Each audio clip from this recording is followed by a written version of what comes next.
नमस्कार। तपाईं हेर्दै हुनुहुन्छ गोल्चे सञ्चार। सत्य, समाज र संस्कृतिको आवाज हामी ल्याउँछौं तपाईको माझमा। जीवनसँग जोडिएका कथा, विचार र सन्देशहरू। यदि तपाईले अझै हाम्रो च्यानल गोल्चे सञ्चारलाई सब्स्क्राइब गर्नुभएको छैन भने अहिले सब्स्क्राइब गर्नुहोस् र नयाँ भिडियोहरू हेर्न बेल आइकन पनि थिच्नुहोस्। आजको कार्यक्रममा हामी परदेशी जीवनसँग जोडिएको मन छुने एउटा भावनात्मक लेख प्रस्तुत गर्दैछौं। परदेशी जीवन। यो शब्द सुन्दा कति मान्छेको आँखामा सपना देखिन्छ, तर वास्तविकता भने धेरैको आँखामा आँसु बनेर झर्छ। जब कुनै युवक आफ्नो गाउँ छोडेर परदेश जाने निर्णय गर्छ, त्यो केवल यात्रा होइन, त्यो आफ्नो बाल्यकाल, आफ्नो आमा-बुबा, आफ्नो गाउँको हावा, आफ्ना साथीहरू सबैलाई केही समयका लागि छोड्ने निर्णय हो। एयरपोर्टको त्यो अन्तिम बिदाई, आमाको आँखामा आँसु हुन्छ, बुबाको अनुहारमा लुकेको पीडा हुन्छ। तर सबैले एउटै कुरा भन्छन्, जा बाबु, राम्रोसँग काम गर, भविष्य बनाऊ। परदेश पुगेपछि सुरु हुन्छ जीवनको अर्को अध्याय। बाहिरबाट हेर्दा चम्किलो सहर, ठूला बिल्डिङ, चम्किला सडक। तर त्यो चमकभित्र कति पसिना र कति सङ्घर्ष लुकेको हुन्छ, त्यो केवल परदेशीले मात्र बुझ्छ। बिहान सबेरै उठ्ने, काममा जाने, दिनभरि पसिना बगाउने, थाकेको शरीर लिएर कोठामा फर्कने।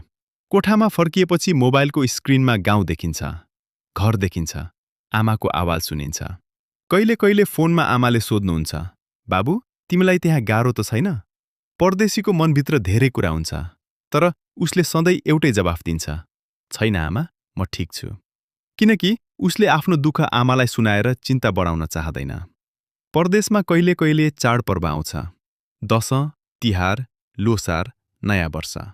गाउँमा भने रमाइलो हुन्छ, पिङ खेलिन्छ, देउसी खेलिन्छ, परिवारसँगै बसेर खाना खाइन्छ। तर परदेशी त्यो दिन पनि काममै हुन्छ। राति कोठामा एक्लै बसेर गाउँको फोटो हेर्छ र मनमा नै भन्छ, कहिले फर्किन्छु होला मेरो घर। परदेशी जीवनको सबैभन्दा ठूलो सपना धेरै पैसा कमाउनु मात्र होइन। सबैभन्दा ठूलो सपना हुन्छ एक दिन गर्वका साथ आफ्नो गाउँ फर्किनु, आफ्नो आमा-बुबालाई खुसी बनाउनु, आफ्नो घर राम्रो बनाउनु र आफ्नै देशमा केही राम्रो काम गर्नु।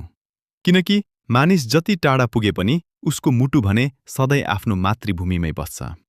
परदेशी जीवनले मानिसलाई धेरै कुरा सिकाउँछ, धैर्य सिकाउँछ, सङ्घर्ष सिकाउँछ र सबैभन्दा ठूलो कुरा परिवारको महत्त्व बुझाउँछ। आज संसारभर लाखौं नेपालीहरू परदेशमा पसिना बगाइरहेका छन्। कसैले घर बनाइरहेका छन्, कसैले छोराछोरी पढाइरहेका छन्, कसैले आमा-बुबाको सपना पूरा गरिरहेका छन्।